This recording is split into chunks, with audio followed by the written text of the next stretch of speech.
Hey guys, Jonah here. Welcome to Supermarket Sunday, and I've been out in the garden today tending to my hops because they're starting to sprout already. My God, it's only March, but I think I need a beer, and I've chosen to do this one. Whoops, there we go. Brook Red Lager, and this is via Marks and Spencer's. But those of you that have got a good eye, oh, my finger's in the way. It's by Freedom. Can you read that? Freedom Brewery. Need to get a new webcam because it's not so sharp on picking up the fine details.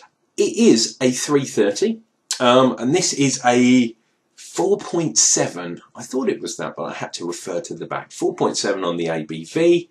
I quite like the Marks and Spencer style of this. I don't know about the red. I mean, it's a red lager, so they tried to do it as a red colour. But I don't know, the colour makes it difficult for my eyes to see. It's got a little bit of an neck chief with some, looks like some hops there or something like that. Just a plain cap. I noticed some of the Marks and Spencers, perhaps it's more premium beers, I don't know, and they're definitely the ones in the larger size, in the 500, although they used to do it in a pint bottle. Please, Marks and Spencers, bring back the pint bottle. Yeah, they have a cap with a Union Jack on it, which I think is cool. Or should I say Union flag, because it's only a Jack if it's on a ship. Anyway, I like the look of this bottle. It's a lager, and as we did in the week, we did the Guinness lager. I'm going to try and do another one of my honest reviews on this beer, because it is what it is. It's a lager. It's a red lager though. Very interesting. And Freedom, if you know about that brewery, they do a black lager, which I think is quite impressive. I'm going to pour this in, give it a bit of an aggressive pour, because one of the things about this beer that I've read on my other reviews, because there are other reviewers apart from myself, say it's not got much head. Look at that. The colour, really nice. A bit cloudy, unfortunately. It's definitely a red colour, but where's the head? Nowhere. Don't panic. This is supposed to be a lager. Lagers don't usually have as much head as maybe ales should do. And this one I have had chilling down in the fridge as well. So, hey, swings and roundabouts, eh? Interesting. They've gone obviously for a different malt profile to get this red colour. I'm pretty sure it's got some serious crystal in there, crystal 60, crystal 90, something like that, to get that really, really red colour. The other way of doing it is mixing a tiny, tiny bit of chocolate or something in there, biscuit perhaps, just to get dark, and then back it up with some nice pale lager malt. Definitely sweetness. It does smell quite malty, which would tie in nicely if they were using crystal. Anyway, let's dive in. No hoppage on the nose.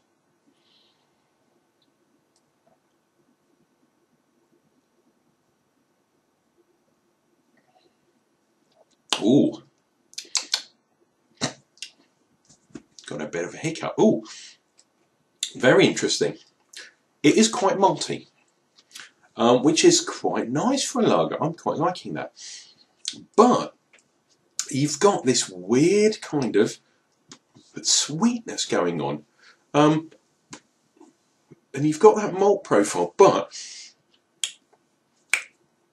it doesn't, to me, taste so much like, you know, a nice roasty kind of maybe a caramel, maybe something along those lines. It does taste a little bit sort of, bit like they've used, I don't like to say it, but maybe a touch of corn sugar in there. It doesn't taste like all the sugar has come from the malts, which is a trick that a lot of macro lagers use. However, this has got a lot more going on than one of those.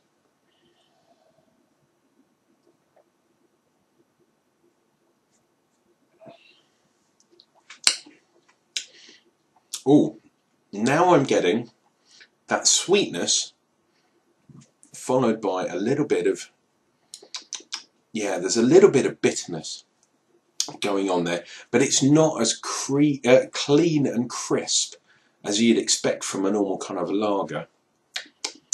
This is very, very odd. It's nice. That malty backbone is nice. However, there's a little bit, for me, there's a little bit too much residual sweetness in there. And although I'm one for having a malty profile, I really do like my malty beers. This one, it's almost as though they've stopped the fermentation and left a bit of residual sugar in there, maybe to balance out at some sourness that they've managed to get in there by the hops. But I can't really taste any hops. Very, very interesting beer. Different. Very different. I'll give it that. It's not your macro beer. It really isn't. And what they're trying to do is inject that kind of malty taste that you would associate with ales into a lager.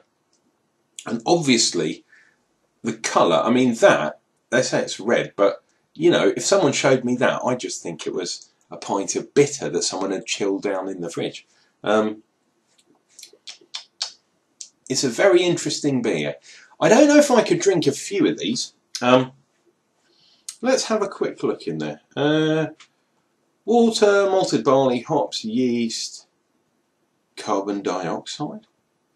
So, if they've stripped it out, you're going to have to add some carbon dioxide in there. That would imply that it hasn't fully fermented out. And that's probably why the sweetness is still there. Brewed with 3 different malts for a great flavour. Yeah, not sure about this one. Get one yourself, try it out, Ashbrook Red Lager. And if you go into Marks and Spencer's, there is often deals on, oh, pardon me, a bit gassy for a lager. There are often deals on their old stock. You've got to be a little bit kind of open to what you buy. However, yeah, Marks and Spencer like to have high volumes of stock going through, so it's not surprising. I've seen it loads and loads of times where they're trying to get rid of sometimes some really nice stuff and knock down prices. This one, I think it tops a couple of quid maybe, but it's only a 3.30 bottle. It's a little bit expensive. If it was on offer for sort of £1.50, that sort of margin, then definitely go and pick some of these up. Or if you just want to try something different, a malty lager. Very, very strange. Anyway, guys, enjoy the rest of your Sunday. We'll see you next week for another beer review, and we'll probably see you midweek for some beer reviews too. Cheers and beers, guys. We'll see you real soon.